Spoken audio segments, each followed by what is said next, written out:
Okay, hey everybody, welcome, happy Wednesday. My name is Carmen. I am a myofunctional therapist and I'm an educator. So a myofunctional therapist with a private global practice. So I see people all over the world. This is what I do, is really just like this.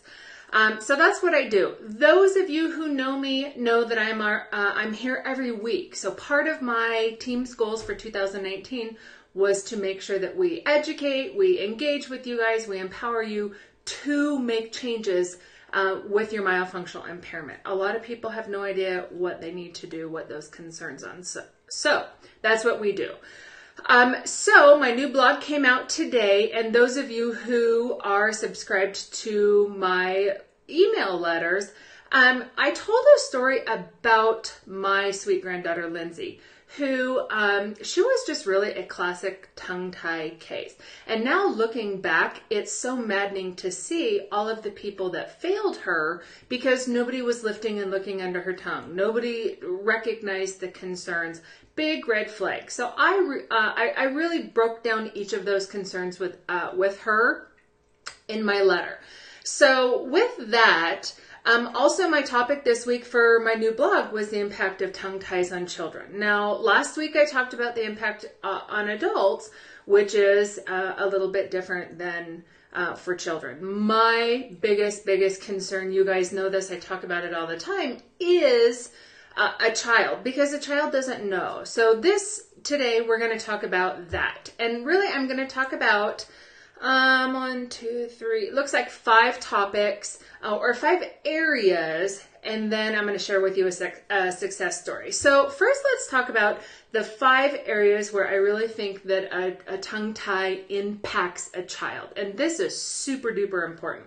So we're going to talk about craniofacial growth, ortho prevention, sleep, behavior, and then lifelong symptoms. So my biggest reason really when I'm telling parents why it matters, why you need to do something about a tongue tie in a child, is because it alters the craniofacial growth. So let me just kind of give you a nutshell version about how this happens and why it's altered. So when a child is born and their tongue is tied down, they just have a low resting tongue posture. So the tongue is not in the roof of the mouth helping spread that maxilla out like it's supposed to be. Now that combined with the fact that generally a tongue-tied infant has trouble breastfeeding or doesn't even breastfeed at all. So when an infant breastfeeds, the tongue really has to go up and press the breast against the roof of the mouth to express that milk. So as the tongue works to push, it's gaining strength, but it's also helping spread that maxilla, which is a lot like wax. So that helps spread the maxilla out, which affects the shape of the mandible, which is the lower jaw. So really the mandible is going to follow the shape in normal circumstances of the maxilla. So I always say that it's kind of like a lid on the box. So the maxilla is going to be the primary growth, and then the mandible is going to follow it, and it's going to follow its shape. So if we're super narrow with the maxilla, the mandible isn't generally going to be real wide because of the process. So when we have adequate mid-facial growth, the mandible grows better, and when the mandible grows strong and forward like it's supposed to, it's going to bring that tongue with it, which creates a bigger oral space at the back of the throat. So we always say that's how it affects the airway. So when we have a child whose tongue is down, these things aren't happening. So they tend to have a high, narrow palate because the tongue is not up there helping spread that out because it's low resting. So generally, if you think about an infant or a child or even an adult, they don't want to have their tongue up because that's just constantly like stretching against like a resistance band. So in my letter I sent out this morning, I talked about, or I compared this to a child having to just really work, like if you're considered resistance training bands. So when we have craniofacial growth alterations, you in a child that you're not doing anything about for the tongue tie, that really affects how the child looks, how their face develops, how their airway develops, how their teeth come together. The earliest that you attack this problem, the better, because by age 10 to 12, generally, the craniofacial growth has completed most of its growth. So if you intervene early, you can help correct this misguided growth. Okay, which kind of leads to the next thing, which is orthoprevention. So if you don't have enough space in your mouth for all the teeth to come in, then teeth are going to be crowded. So a lot of parents are interested in having, in preventing ortho in their children if they can. And that can be done by a couple of things. One of which being good, proper chewing, really having your kiddos use their jaws as they're developing. And then if we can if we can correct the misguided growth as your child is growing, that's going to be helpful too. So that can prevent ortho in the long run. And so we always encourage what's called orthotropic type of ortho, or like face forward. So something that's focused on airway, it's going to bring that face forward and help with that craniofacial growth. Okay, so let's jump down now to sleep. So the thing really with sleep with kiddos is it's difficult because we need to make sure that they don't have sleep apnea. Generally, a kiddo with a tongue tie has open mouth breathing, potentially snoring, those type of things. What they don't have is good quality sleep. And so that leads to behavior problems, which I'm going to talk about next. But kids need rejuvenating, fulfilling sleep, so they need to have that good, deep sleep. Not a kid who's restless and snoring and throwing their head back. Those are things that we don't want to see. A tired kid has behavioral issues, which leads to diagnosing with things like attention deficit disorder, those type of things, hyperactivity.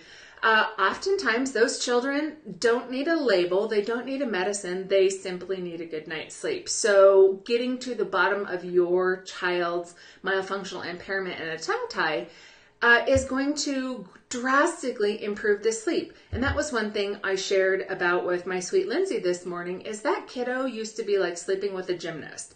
I'm talking, it was nothing for her to end up upside down in the bed. And she would sleep with her head back and grind her teeth, all sorts of things. And now after she's had myofunctional therapy and her frenectomy, she sleeps in one place and very, very peaceful. And the fact that a 10-year-old can tell you, can verbalize that I sleep better, that's pretty incredible. And then really the last thing about what I really want to talk about is lifelong symptoms. So this happens a lot. I get parents that say, well, Carm, my kid is fine. It's not that bad of a tie. The doctor says they're okay. All of that. And I tell parents, if you do not do something for your kiddo, you are choosing a lifelong list of symptoms for them.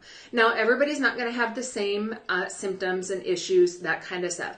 But if you are the parent of a 10-year-old and you're choosing not to address these concerns with your child, you can be choosing for them to have speech problems. Not 100%, but it's possible. You can prevent them from having good sleep. Some of these kids, they're young. They don't really know to complain that they have head and neck tension, or they don't know anything about forward head posture. But as a parent, if you choose not to do anything, then you can be signing them up for just a long list of problems, which in the end, for really some of my older clients, ends up being digestive issues, choking issues, those type of things, because mechanically they don't eat properly. So let me tell you a success story. This is really one of my favorite stories to tell, because this was somebody who had a lot of digestive issues and swallowing issues, gigging issues, chewing issues, all of those type of things, but has a big, long history of being medicated. So when we have children who have this long list of issues, for me, it is so rewarding when I can get them off of their meds. So whether it's digestive meds, whether it's allergy meds, congestion meds, those type of things, my goal is to get them off. And this particular success story of Lily really started in the summertime and went till about Christmas time, and was able to completely get her off of all of her medications that she was taking, her heartburn meds.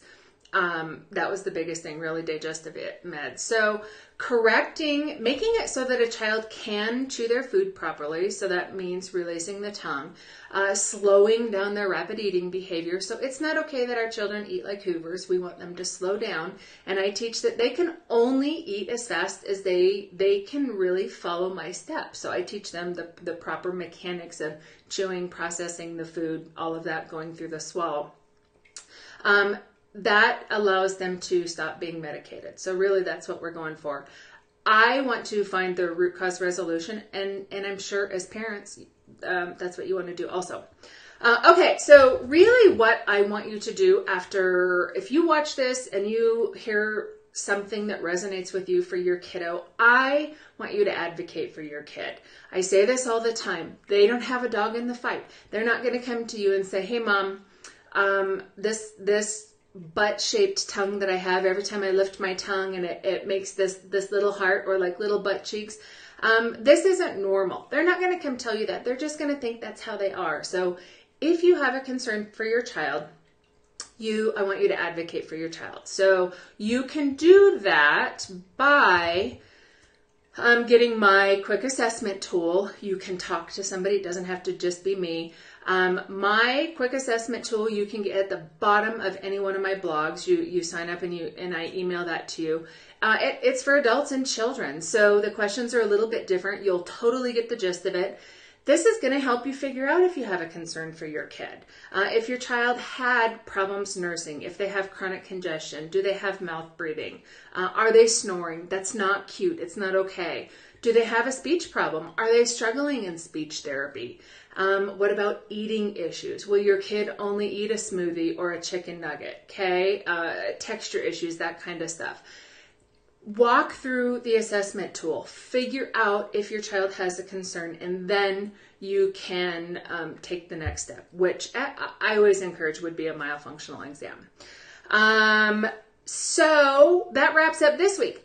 Next week, same time, same place, we are going to be talking about where you should start in regards to assessment and intervention. So a lot of people have suspicions. I talk about this a lot. Where do you start? What do you do? So we will talk about that next week in the Myo Minute. Remember, I'm here for you. You can always reach out to me, and I'll see you next week. Bye for now.